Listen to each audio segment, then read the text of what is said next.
Imagine waking up in a reality where your only value is measured by your capacity for violence and your utility to a shadow corporation. You are not fighting for a flag, a grand ideology, or to defend your homeland. You are fighting for a paycheck, a legal pardon, or simply because the system left you with absolutely no other viable exit strategy. Welcome to the hyper-capitalist, terrifying reality of a state-sponsored private military company. This is an ecosystem where the visceral horror of the battlefield perfectly intersects with the cold, calculating logic of a corporate boardroom. It is a hidden, ruthless world where human lives are categorized strictly as expendable assets, and modern war is simply an extractive industry optimized for maximum quarterly profit.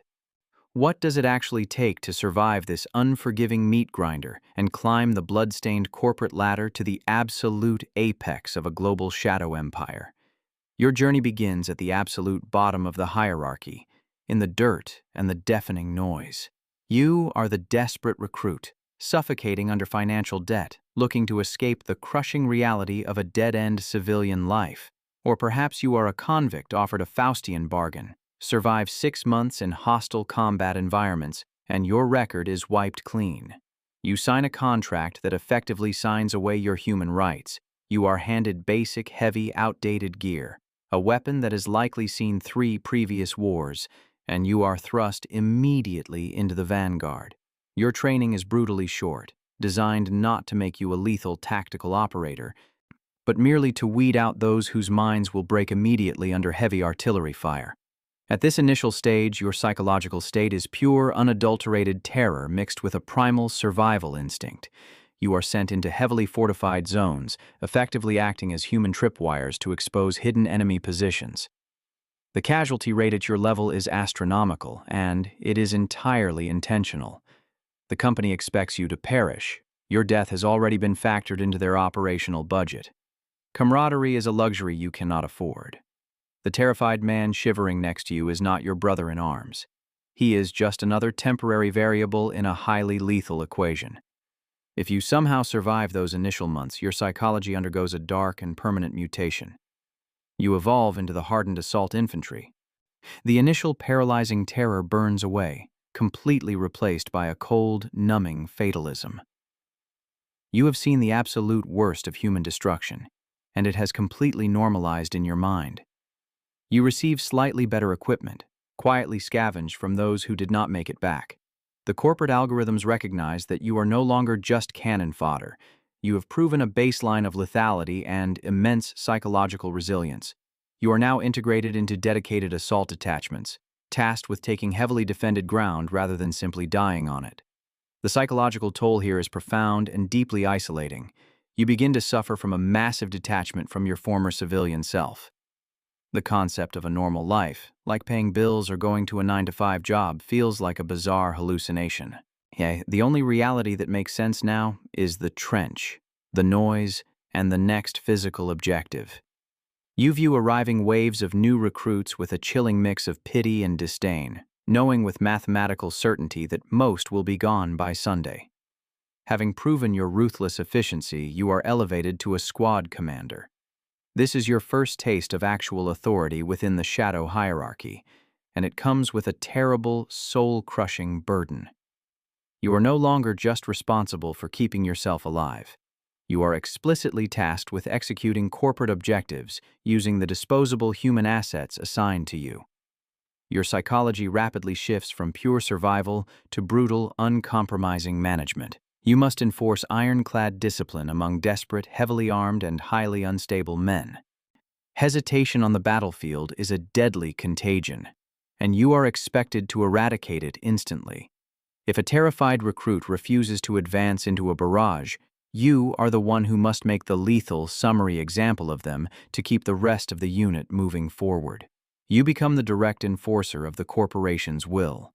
You justify your brutal actions by telling yourself you are keeping the rest of the unit alive, but deep down, you know you are just protecting the financial investments of men sitting in luxury boardrooms thousands of miles away. You submit cold after-action reports, detailing asset losses as if managing inventory shrinkage in a warehouse. Your consistent, cold-blooded performance eventually pulls you out of the frontline meat grinder entirely. You are inducted into the elite ranks of the specialized operators. You are no longer part of the expendable masses.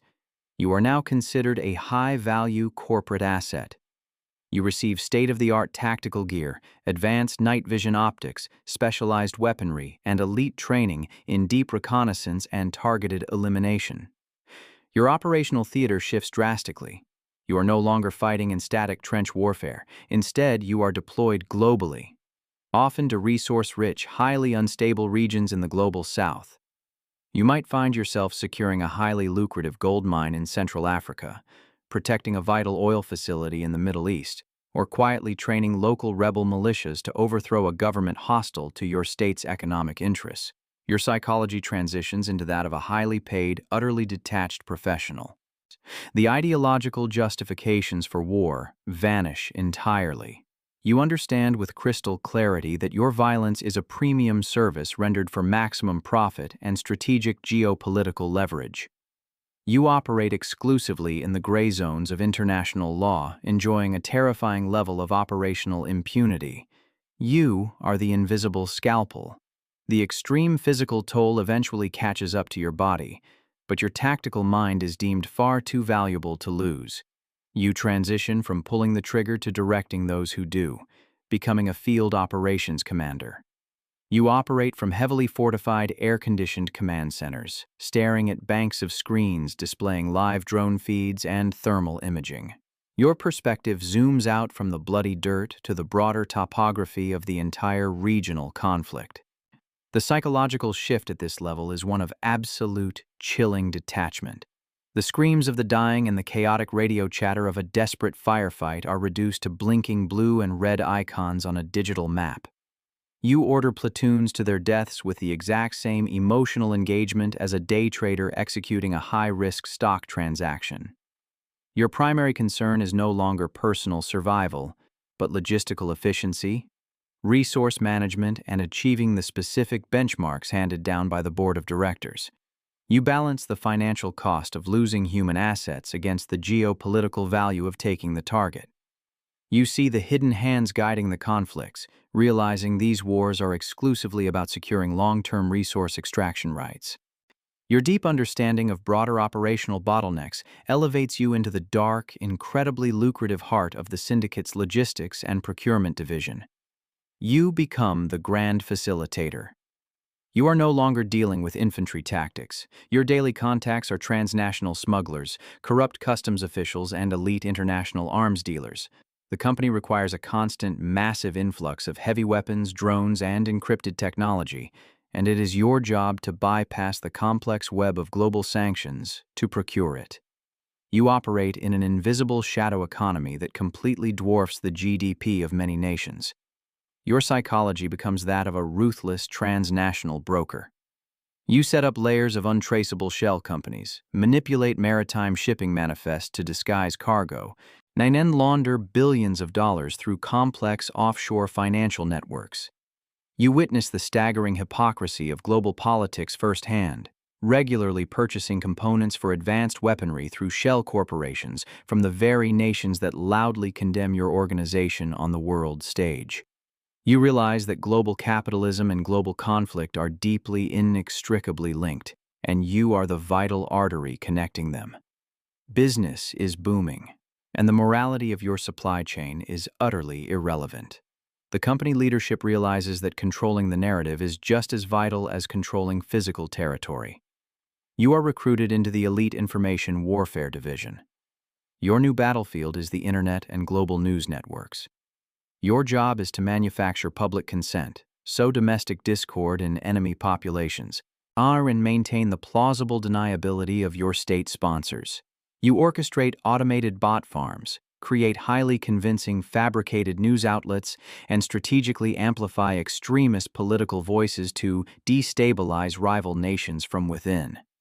Your psychology becomes deeply cynical and hyper-manipulative. You view truth not as an objective reality, but as a highly malleable commodity to be shaped and weaponized for strategic gain. when the company conducts a highly visible, brutal operation. It is your job to flood the global information zone with contradictory narratives and misdirection until the international public is simply too exhausted and confused to assign blame. You realize with a dark sense of awe that you have the terrifying power to alter the perceived reality for millions of people without ever firing a single physical bullet. You are the architect of the modern cognitive battlefield. Having mastered logistics and informational dominance, you are promoted to the position of regional director. You are essentially a modern-day corporate warlord, granted near absolute authority over vast operations in a specific geopolitical theater, often spanning an entire continent. You are actively generating massive revenue streams and aggressively expanding the empire's footprint. You negotiate directly, face-to-face, with ruling dictators, military coup leaders, and violent rebel factions. You offer them impenetrable regime security in exchange for exclusive, multi-decade extraction rights to their nation's most valuable resources, primarily gold, diamonds, and oil. Your psychology transforms into one of imperial entitlement. You view developing nations merely as corporate assets to be aggressively stripped and exploited for shareholder value. You command private armies of thousands of men, control strategic national infrastructure like ports and power grids, and possess the sheer power to single-handedly shift the balance of power in an entire global region. You live in heavily guarded, unimaginable luxury, completely isolated from the immense human suffering your extractive operations cause. You have become the very embodiment of ruthless neo-colonialism. Your unprecedented success in generating billions in untraceable wealth earns you a highly coveted seat at the ultimate table. You are now a board member, functioning as the vital, classified liaison between the private military corporation and the absolute highest echelons of your state's oligarchs and political elite. You reside in towering capital cities or exclusive offshore financial havens, thousands of miles away from the dirt and noise. Your psychology is purely driven by the maintenance of absolute power and the accumulation of astronomical intergenerational wealth. You view the company as an indispensable, highly efficient instrument of statecraft and a perfect vehicle for unprecedented personal enrichment. You attend lavish galas and conduct closed-door meetings with heads of state and directors of national intelligence. You help quietly draft your nation's foreign policy, knowing with absolute certainty that your private, deniable army will be the one executing it in the shadows. At this altitude, the lines between the private corporation, the state military, and intelligence agencies blur into complete non-existence. You are utterly untouchable. Finally, you reach the dizzying apex of the hierarchy. You are the director. You are the supreme architect of the shadow state. You are no longer simply reacting to global conflicts, you are actively engineering them. You create the geopolitical conditions for wars to ignite, ensuring your organization profits massively from the chaos. You sit in quiet rooms and pull the invisible strings that manipulate entire sovereign governments, dictate global energy prices, and rewrite the borders of nations.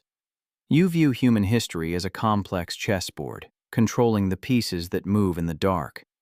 The transition from the terrified recruit in muddy trenches to the phantom billionaire orchestrating global history is complete. But as you look down from the untouchable apex of this sprawling empire, a chilling new reality emerges on your monitors. You realize the next grand evolution of global conflict will not be fought with heavy artillery or private armies. It will be fought in the silent, invisible digital networks that completely control the fragile global economy. How do you survive when the true war inevitably shifts to the encrypted nervous system of the entire planet? Stay tuned, because the digital shadow war is only just beginning.